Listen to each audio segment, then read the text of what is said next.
తప్పకుండా అధ్యక్ష రెండు విషయాలు సభ్యులందరికీ తెలవాలి తమ హక్కుల గురించి. ఒకటి, in democracy in any kind of a house sir, అది లెజిస్లేచర్ కావచ్చు, పార్లమెంట్ కావచ్చు, the opposition has its say and the government has its way. Opposition అనేది చెప్పనీయాలి, మాట్లాడనీయాలి. చెప్పిన తర్వాత ప్రభుత్వం మాతో ఏకీభవించవచ్చు, ఏకీభవించకపోవచ్చు. Number 1 sir.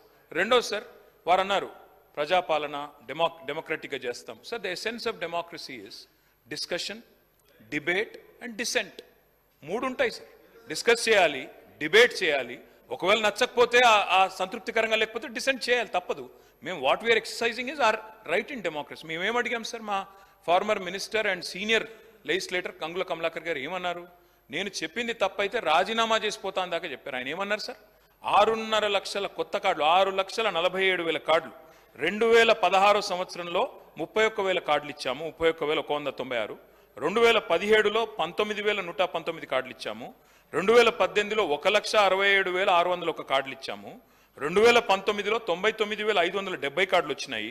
2021లో 3,11,025 కార్డులు వచ్చినాయి. ఆనాడు రాజగోపాల్ రెడ్డి గారు లేరు కానీ జగదీష్ రెడ్డి గారికి వారికి దగ్గర మీ నల్గొండ జిల్లాలో గొడవ కూడా అయింది, ఆ కొత్త కార్డుల పంపిణీలోనే గొడవ కూడా అయింది అధ్యక్ష. 2022లో 18,974 కార్డులు.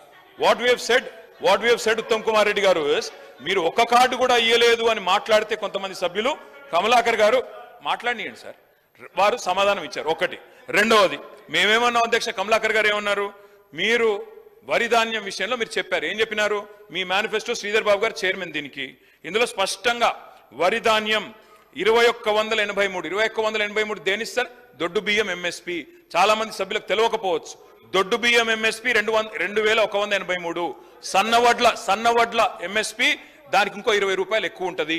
మీరు పెట్టింది మేనిఫెస్టోలో దొడ్డు వడ్లకు బోనస్ ఇస్తాము 500 రూపాయలని పెట్టారు, ఎందుకు ఇవ్వలేదు అని గౌరవ సభ్యుడు ప్రశ్నిస్తే దాన్ని బుల్డోజ్ చేస్తూ మాట్లాడారు. మూడో మాట వారు ఏమన్నారు అధ్యక్ష, గౌరవనీయులు కమలాకర్ గారు, మేము అడిగింది ఏంది అధ్యక్ష, టెండర్ల విషయంలో, అది బియ్యం కొనుగోలు విషయంలో కావచ్చు, సన్న బియ్యం కొనుగోలు విషయంలో కావచ్చు, బయట 42 రూపాయలకు 35 రూపాయలకే దొరుకుతున్న సన్న బియ్యం మీరు టెండర్ పెట్టి 57 రూపాయలు కొనవలసిన అవసరం ఏమొచ్చింది, ఆ టెండర్ రద్దయిందా లేదా అని అడిగారు. మంత్రి గారు సమాధానం ఇవ్వలేదు. రెండోది అడిగాం అధ్యక్ష, మిల్లర్లకి మీరు సివిల్ సప్లైస్ డిపార్ట్మెంట్ కి మీరు ఏదైతే టెండర్ పిలిచారో, నలుగురు ఎవరైతే టెండర్ పిలిచినాము ట్రాన్స్పరెంట్ గా పిలిచామని మంత్రి గారు చెప్పారో, మేము ఏమడిగాం అధ్యక్ష, ఆ నలుగురు ఎవరు, ఆ నలుగురు బియ్యం ఎందుకు కలెక్ట్ చేయట్లేదు, డబ్బులు ఎందుకు కలెక్ట్ చేస్తున్నారు, మా దగ్గర ఆధారాలు ఉన్నాయి అధ్యక్ష, వాళ్ళు డబ్బులు కలెక్ట్ చేసిన ఆధారాలు కూడా మా దగ్గర ఉన్నాయి, ఎవరెవరి దగ్గర ఎన్ని డబ్బులు తీసుకున్నారు మా దగ్గర ఆధారాలు ఉన్నాయి. అందుకే మేము అడిగినాం అధ్యక్ష హౌస్ కమిటీ ఏమని. అధ్యక్ష, this is not a small scam. నేను మంత్రి గారిని అనట్లేదు, ఇందులో మంత్రి గారికి తెలియకుండానే చాలా జరుగుతున్నాయి ఈ గవర్నమెంట్ లో. 1,100 కోట్ల కుంభకోణం ఇది, తప్పకుండా హౌస్ కమిటీ వేయాలి. Sir what is this sweeping remarks చేసే